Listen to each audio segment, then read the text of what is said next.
You have the one where you're a bit of an asshole and a father to your children, and you're this to the wife and that to the community, and your dogs and your chickens and African cranes and that side of your life. And the African cranes.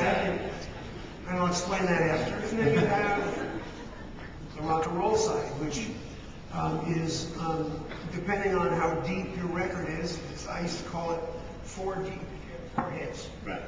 So it means you've got Living on the Edge, you've got Crying, Crazy, and whatever. Dreamless. On one record, so you know that it's almost like riding a surfboard. That wave is your hits. And you're on the board, and it'll take you all the way to the shore if you so choose. So any given day is you're up at 11 if you played the night before. 12 o'clock, you eat. I like to wake up to room service. And I'm down in the gym by 12. Back in the room by 1.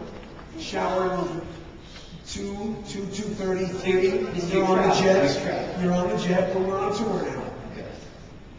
You're on the plane. Plane holds 10, 12. You arrive in whatever city. You try not to make the flight any more than an hour, hour and a half, maybe 2. That's always 20 minutes to the venue. 2 hours or 3 backstage, meet and greets, whatever is going on. Yelling at the monitor guy. Yelling at the monitor guy. On stage for 2 hours. Off in the shower. 45 minutes later, you're in a car. 20-minute drive to the airport. Back on the plane for an hour. And back to the hotel. So you're probably back at the hotel at 2 or 3 o'clock to wake up again at 11 and do it over and over again. So that's what the day is like. And you become... You never really think of it like that. You just wonder where all the hours went. But you were writing a book. What part was the book? Well, the book happened over a time off period. In between. In between. My mom passed away last summer, and I just decided that now is the time to do this. If ever, however, last summer was the time, and because I had the time. So I was going to interrupt you saying, the other part of it is it had such a long, beautiful career.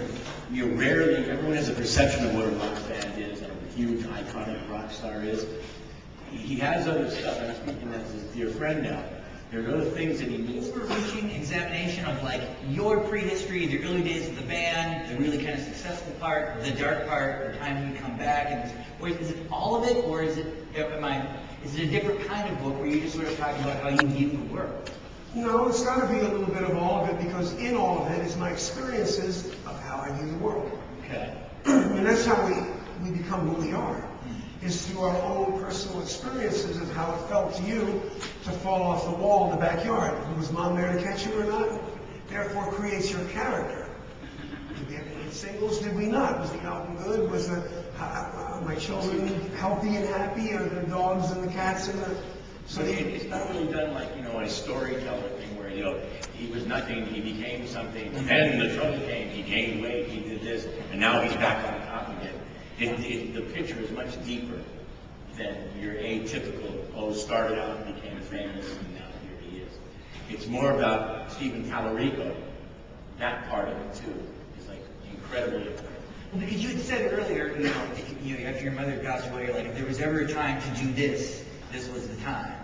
So what is this to you? What was the reason you thought, I should write a memoir or an autobiography? I hope people understand this or will learn this from this project.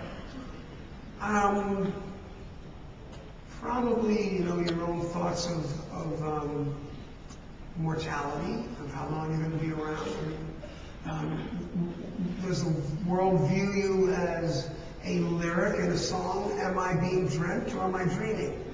All those things, at some point, if you're the kind of person that we are, and we put our thoughts into songs and try to make rhyme schemes and melodies and then harmonize and so forth and make it be a cohesive thing that hopefully people will understand. When you're in the shower thinking about it, maybe now is the time to do this. And it's no big giveaway. We've written books before. We have a Walk This Way, and each member of the band gave their opinion on how certain things happened. But I am the lyricist for the band, and in the very beginning, I did write the gist of the songs for the first album, 7 or 8 of them. And where did they come from in a time where I had never written prior to that? And I remember sitting with Joe and thinking 2 thoughts. One,